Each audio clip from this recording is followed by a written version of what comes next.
चौधरी साहब की मेहरबानी है, इन्होंने मुझे एजाज बख्शा है। मैं 2010 में मैंने पाकिस्तान तहरीके इंसाफ ज्वाइन की थी।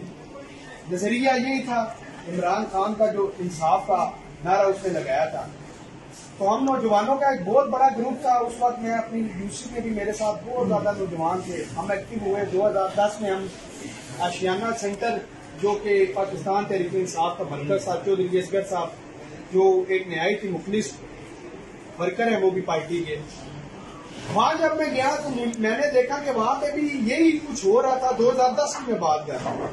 खैर हमने पार्टी के लिए मेहनत की, सारे मामलात किए। ये जो आरिफ अब्बासी साहब है, आरिफ अब्बासी साहब ये उस वक्त वर्कर बने हुए थे, बड़ा ये कहते थे जी मैं बहुत ज्यादा पार्टी के लिए मैं ये करूंगा। मैं इन्होंने उस वक्त भी चौधरी अदनान साहब के साथ एक धोखा किया। चौधरी साहब को इन्होंने शामिल करवाया था कि आप आए, मैं कैंडिडेट हूँ, आप कैंडिडेट हो। चौधरी साहब याद आ।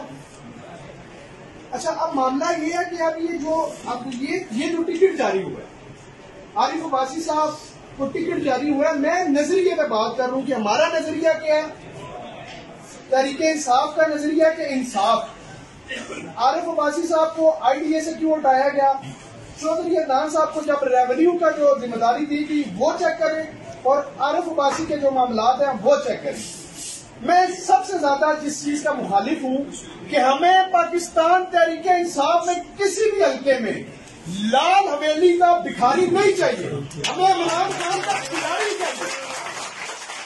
मैं अपने मौजूदा मेरे हल्कों में मैं अपने MPs को भी कह चुका हूँ कि लाल हवेली के भिखारी बन के मेरे पास कैंपेन के लिए मत आना, इमरान खान का खिलाड़ी बन के आना। तो मैं अभी भी ये बात करूंगा, मेरे पास प्रूफ है, ये IDA के मेरे पास सबूत है, TMA के मेरे पास सबूत है, एक्सरसाइज के मेरे पास सबूत है कि ये लोग मंथलियां लेते हैं।